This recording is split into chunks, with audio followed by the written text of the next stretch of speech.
Today we will discuss Unit 5th and the topic is meningitis. meningitis जो word आया है वो meninges के इन्फ्लामेशन से आया है। meninges हमारे ब्रेन में मिलती हैं। बेसिकली हमारे इन्फ्लामेशन ऑफ meninges ही कहलाता है meningitis। अब ये जो meningitis है ये हमारा meninges से रिलेटेड है, तो आपको meninges के बारे में पता होना चाहिए। इसके लिए आप पहले meninges के बारे में भी पढ़ सकते हैं। डिस्क्रिप्शन में उसका लिंक दिया गया है, अगर किसी को meninges नहीं पता है तो वहाँ से आप उसे चेकआउट कर सकते हैं। meninges जो होती हैं वो हमारी ड्यूरा, पाया और एर्केनॉइड, ये आप देख सकते हैं 3 होती हैं। तो जो ड्यूरा मैटर है अगर उसका इन्फ्लामेशन हो जाए तो हम उसे कुछ और कहेंगे, पाया और एर्केनॉइड का इन्फ्लामेशन हो जाए तो हम उसे कुछ और नाम से जानते हैं। तो बेसिकली जो है जो ड्यूरा मैटर है उसे हम बोलते हैं, ड्यूरा मैटर का अगर इन्फ्लामेशन हो जाए तो हम उसे बोलते हैं पैकी मेनिंजाइटिस। और अगर पाया और एर्केनॉइड मैटर का इन्फ्लामेशन हो जाता है तो इट इज़ नोन एज लेप्टोमेनिंजाइटिस। लेप्टोमेनिंजिस भी इन्हें कहते हैं। तो इससे होने वाला जो इन्फेक्शन है उसे हम बोलते हैं लेप्टोमेनिंजाइटिस। तो आपको समझ आया, ड्यूरा मतलब पैकी, और अगर पाया और एर्केनॉइड में अगर इन्फ्लामेशन हो रहा है तो उसे हम बोलते हैं लेप्टोमेनिंजाइटिस। कोई भी micro organism, any micro organism, कैसे वो आपके सेंट्रल नर्वस सिस्टम मतलब ब्रेन और स्पाइनल कॉर्ड तक कैसे पहुंच सकती है, हाउ इट विल रीच। तो इसके हमारे कई सोर्स हो सकते हैं। तो जिसमें हमारा जो फर्स्ट है वो है हमारा वाया ब्लड स्ट्रीम, मतलब जिसे हिमेटोजिनस बोलते हैं। ब्लड के थ्रू, अगर ब्लड में इन्फेक्शन है, ब्लड में बैक्टीरिया है तो वो आपके ब्लड ब्रेन बैरियर को क्रॉस करेगा और ब्रेन में पहुंच जाएगा, मेनिंजेस में पहुंच जाएगा। सेकंड, अलोंग नर्व, अगर कोई नर्व है उसके थ्रू भी जा सकता है। डायरेक्ट इम्प्लांटेशन मतलब डायरेक्ट कोई आपको सर के ऊपर कोई चोट लग गई है, फ्रैक्चर हो गया है तो डायरेक्ट भी वहाँ से बैक्टीरिया का इन्फेक्शन हो सकता है। और लोकल एक्सटेंशंस हो सकते हैं, जैसे कि आपको नाक से पैरानेजल साइनोसाइटिस के थ्रू भी जा सकता है, कान के थ्रू भी जा सकता है, जिसमें नाक और कान का इन्वॉल्वमेंट होता है। अब इसमें नेक्स्ट आता है हमारा कि कैसे हम इसको क्लासीफाई कर सकते हैं। तो जो मेनिंजाइटिस है उसको हम 3 तरीके से क्लासीफाई कर सकते हैं। फर्स्ट हमारा है एक्यूट पायोजेनिक, एंड सेकंड है हमारा acute lymphocytic, and third is chronic. तो acute pyogenic and acute lymphocytic जो होता है ये बेसिकली इनमें क्या डिफरेंस है हम ये देखेंगे। और जो थर्ड है वो है हमारा क्रोनिक बैक्टीरियल और फंगल। इसको हम बैक्टीरिया, जो क्रोनिक है उसमें हमारा बैक्टीरियल एंड फंगल, जबकि जो एक्यूट लिम्फोसाइटिक है इसमें हमारा बेसिकली वायरल आता है। तो अब हम इसमें देख लेते हैं कि तीनों में क्या डिफरेंस होता है और तीनों में क्या क्या उसके डायग्नोस और क्लिनिकल फीचर्स क्या क्या हैं।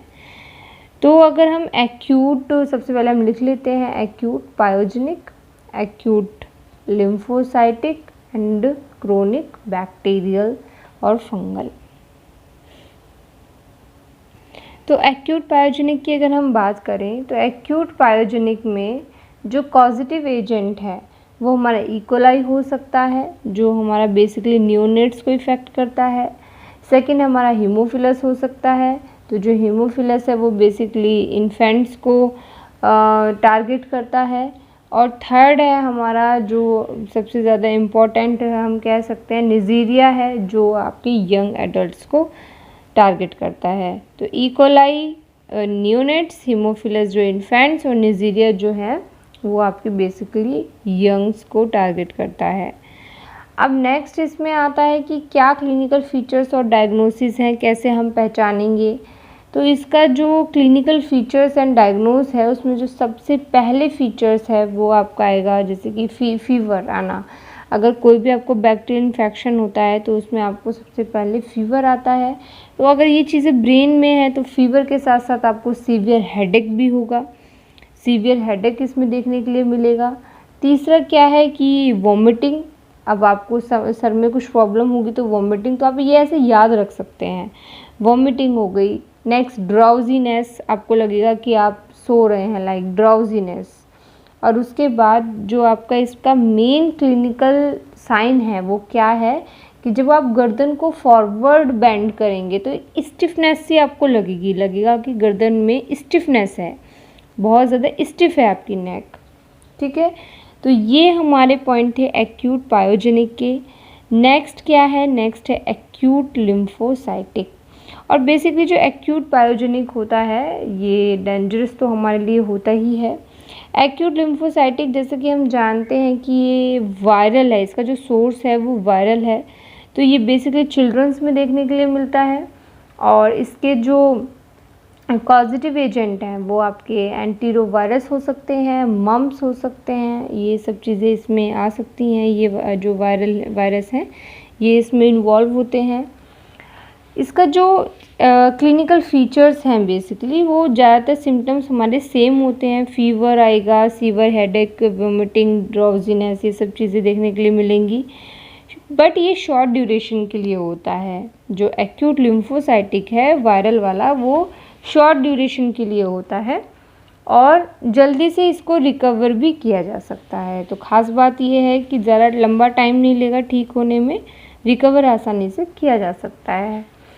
नेक्स्ट है आपका क्रोनिक में आपका बैक्टीरियल और फंगल दोनों आते हैं, तो इसे हम दो पार्ट्स में फर्दर डिवाइड कर सकते हैं। एक है हमारा ट्यूबरकुलस मेनिंजाइटिस और सेकंड है हमारा क्रिप्टोकोकल। तो ट्यूबरकुलस मेनिंजाइटिस जो होता है वो बेसिकली चिल्ड्रंस और एडल्ट्स दोनों में देखने के लिए मिलता है, चिल्ड्रन में भी और एडल्ट्स में भी। तो इसका जो सोर्स है बेसिकली वो हेमेटोजेनस होता है, मतलब थ्रू द ब्लड के थ्रू ही इन्फेक्शन जाएगा, ये ब्लड में आ जाता है और उसके बाद ये आपको मेनिंजाइटिस कॉज करेगा। तो इसका जो सोर्स है वो हेमेटोजेनस है। नेक्स्ट है आपका क्रिप्टोकोकल। जो क्रिप्टोकोकल है वो बेसिकली उन लोगों में होता है जिनका इम्यून सिस्टम जो है वो थोड़ा सा सप्रेस रहता है। जो इम्यूनो कॉम्प्रोमाइज्ड पेशेंट्स हैं उनमें सबसे ज़्यादा क्रिप्टोकोकल देखने के लिए मिलता है। So this is all about the meningitis, जिसमें हमने देखा कि 3 टाइप्स होते हैं, एक्यूट पायोजेनिक, एक्यूट लिम्फोसाइटिक और क्रोनिक जिसमें हमारा फंगल ये आता है। अब एक्यूट और इसमें क्या डिफरेंस है ये आप देख सकते हैं कि सिम्टम्स क्या हैं, कॉजेटिव एजेंट्स क्या हैं, कौन कितना जल्दी रिकवर हो सकता है। ये क्रोनिक है तो ऑब्वियसली ये इतनी जल्दी रिकवर नहीं होगा, थोड़ा लीथल हो सकता है। Thank you.